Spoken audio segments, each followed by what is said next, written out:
जहाँ तक रिलेशनशिप का सवाल है तो अपने अंदर में एक इतनी सुंदर दुनिया के मालिक होने के बाद भी मीन राशि के लाइफ पार्टनर एक डिजास्टर साबित हो सकते हैं, हो ही जाते हैं। सबसे बड़ी बात क्या है कि वो रिलेशनशिप के फाउंडेशन में एसेंशियल दो चीज़ों का तो कोई वैल्यू ही नहीं देते हैं।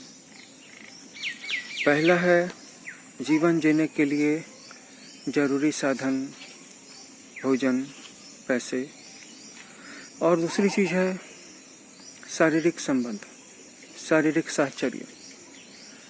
और इसके बाद भी वे ये उम्मीद करते हैं कि उनके अंदर की भावनाओं की कद्र करेगा, हर कोई करेगा, उनका पार्टनर भी करेगा, हर कोई उनकी उदात्त भावनाओं को समझेगा, रिस्पेक्ट करेगा। लेकिन ऐसा उनके साथ नहीं होता है और फिर भी वो जानबूझ करके नासमझ बनने का नाटक करते हैं। अगर उनसे 100% टॉप क्लास का लाइफ पार्टनर बनने की अपेक्षा करना गलत है तो कम से कम वो एक सेकंड क्लास का लाइफ पार्टनर तो बन ही सकते हैं। लेकिन उनके अंदर में कुछ ऐसा है जो उनको ऐसा करने से रुकता है और जिसके बारे में वो कि दूसरों को समझाने की परवाह नहीं करते।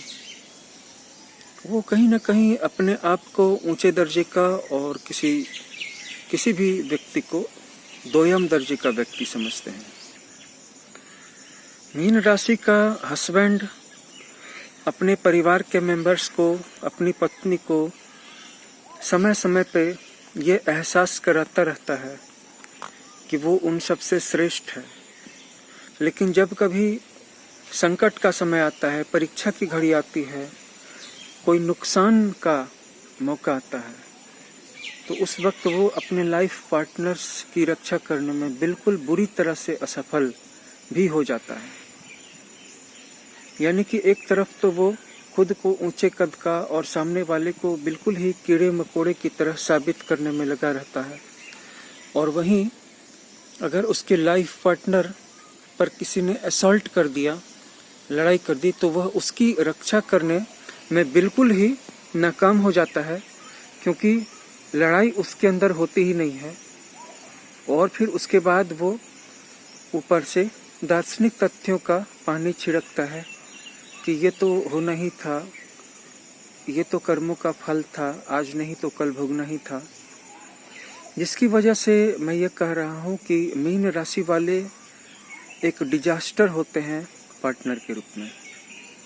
वो एक इंडिपेंडेंट आर्टिस्ट के रूप में, थिंकर के रूप में, प्रोग्रामर के रूप में या फिर क्रिएटर के रूप में एक महान प्रतिभा साबित हो सकते हैं।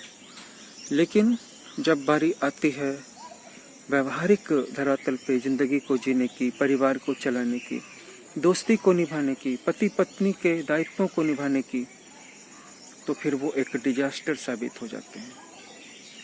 अगर मीन राशि की तुलना हम किसी भी राशि से कर लें तो बाकी सारी की सारी राशियां परिवार के धर्म को निभाने में, परिवार के दायित्व को निभाने में, जीवन साथी के रूप में जो कर्तव्य होते हैं, एक जीवन साथी को अगर जैसे कि हमारे भारत में है कि स्त्रियां अभी भी परिवार चलाती हैं और स्त्रियां काम भी करती हैं, घर में भी काम करती हैं और बाहर भी जाकर के काम करती हैं।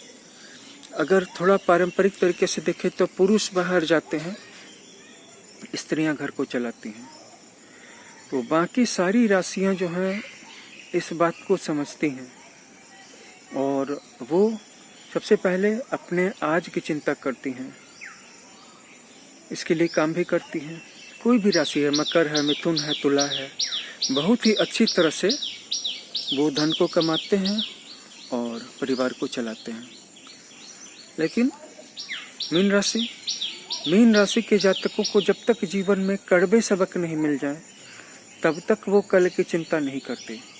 अगर किसी तरह से उनके आज की ज़रूरतें पूरी हो गई हैं तो फिर वो कोई ज़्यादा वर्क, कोई ज़्यादा कड़ा वर्क, ज़्यादा मेहनत वाला या ज़्यादा स्मार्ट वर्क करने की फिक्र नहीं करते।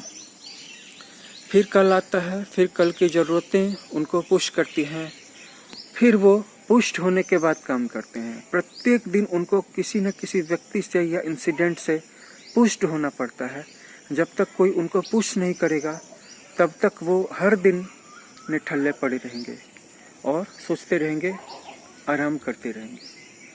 लेकिन इसको वो नाम देंगे किसी बहुत बड़े दार्शनिक तत्व चिंतन का, यानी कि स्पिरिचुअल कॉन्टेम्पलेशन का, जो कि सही नहीं है।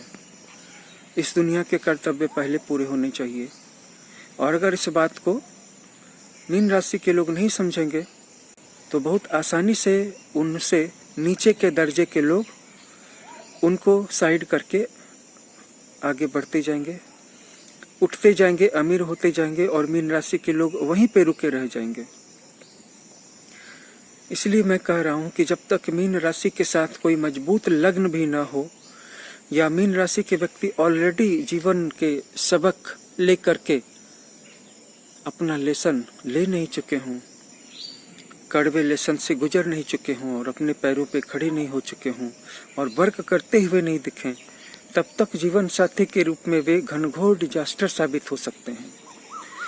अगर आप अपनी राशि के बारे में विस्तार से जानना चाहते हैं तो आप मुझसे पर्सनली भी संपर्क कर सकते हैं। स्क्रीन पे हमारा व्हाट्सएप का नंबर दिया हुआ है। इस नंबर पे आप अपने डेट ऑफ बर्थ को शेयर कर सकते हैं। यह एक पेड सर्विस है। यहाँ पे उच्च गुणवत्ता की हाई क्वालिटी की गारंटी सुनिश्चित की जाती है।